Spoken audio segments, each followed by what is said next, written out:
is Vivaan, and I'm a rising freshman in Dunlap High School at Dunlap, Illinois.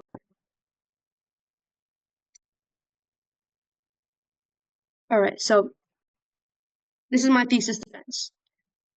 In my table of contents, I have my research title, introduction, review of related literature, my methodology, and my conclusion and experience. Firstly, my research title. My research title is Targeted Drug Delivery with Nano-Antibiotics to Mitigate Antibiotic-Related Adverse Effects and Mortality. My introduction. In my introduction, I talk about the two main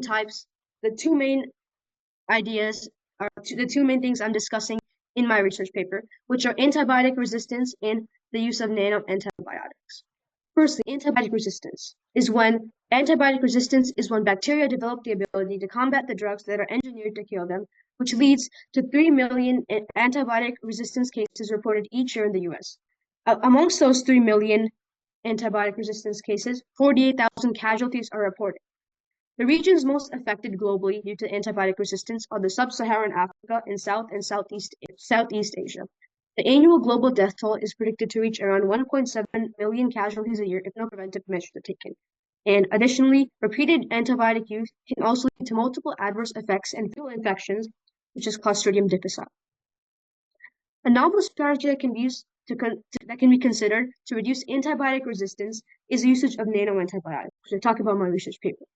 Nano-antibiotics consist of traditional free-form antibiotics encapsulated with the nanoparticles, which are also called nanocarriers. These can be targeted to the bacterial sites, and that it can also lead to enhanced antibacterial properties. The different fundamental properties of the different types of nanoparticles can be used to reduce the chances of antibiotic-related adverse effects, including antibacterial resistance and Clostridium difficile infections. This is my RRL. In my RRL, I wrote about three main different topics, which are nanoparticle classification, antibiotic resistance in different bacteria, and the effectiveness of nanoantibiotics. Nanoparticles are an immense and diverse group of particles that vary in size, structure, and properties.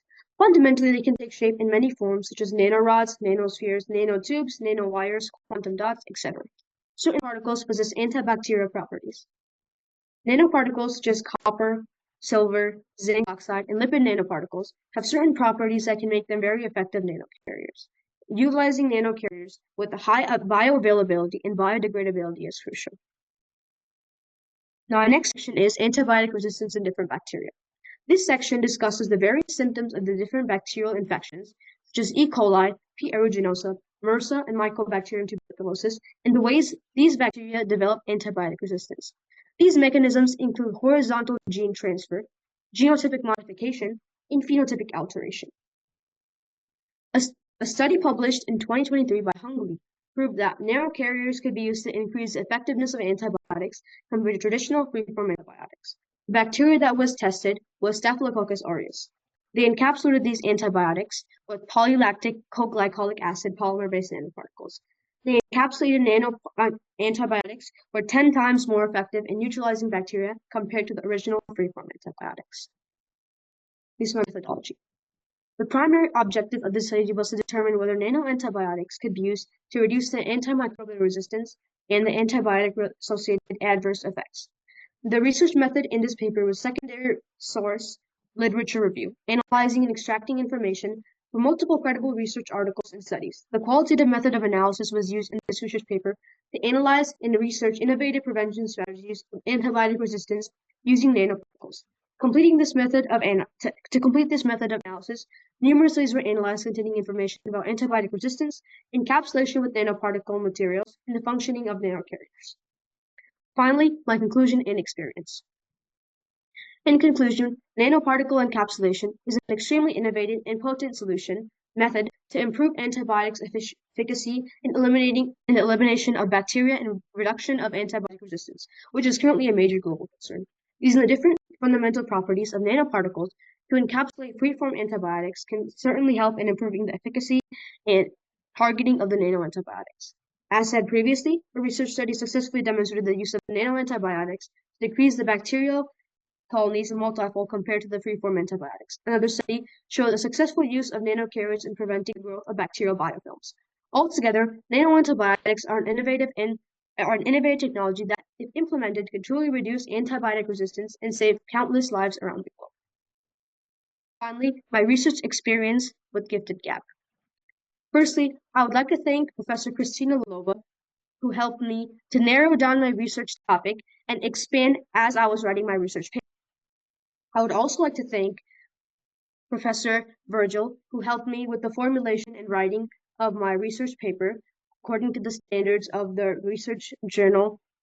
Finally, I would like to thank Coach Joe, who who granted me this experience.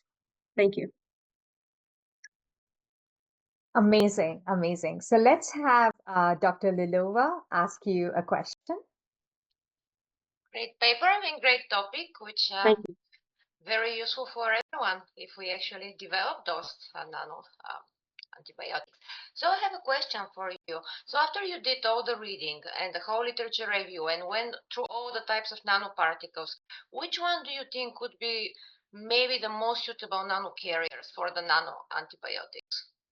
Well, I personally think that lipid nanocarriers and polymeric nanoparticles could be the most effective, as they not only do they have high biodegradability, but they also have limited toxicity compared to silver and other metal-based nanoparticles, which could be really helpful because there hasn't been much research done yet on the long-term effects of these. So whether or not like toxicity per se or like the limited biodegradability could be like really detrimental to long-term health hasn't been researched yet. So I think those would be the most effective. Thank you. Great. Okay. Okay, great. Professor Virgil, a question for Vivaan. Yes, Coach. Congratulations, Vivaan. Vivaan is actually one of the youngest students in the research program, and I'm so proud of your research work. I have one question. What do you think are the potential avenues for future research based on your findings? Well, I think there's still a lot more research to be done. I mean, in the sense because, as I said previously, there hasn't been much research done yet on the long-term effects of these nanoparticles. So I think that could be one of the main things that people should research in the future. Thank you. Wonderful. Wonderful, Vivaan. And I'm so proud of each and every one of you.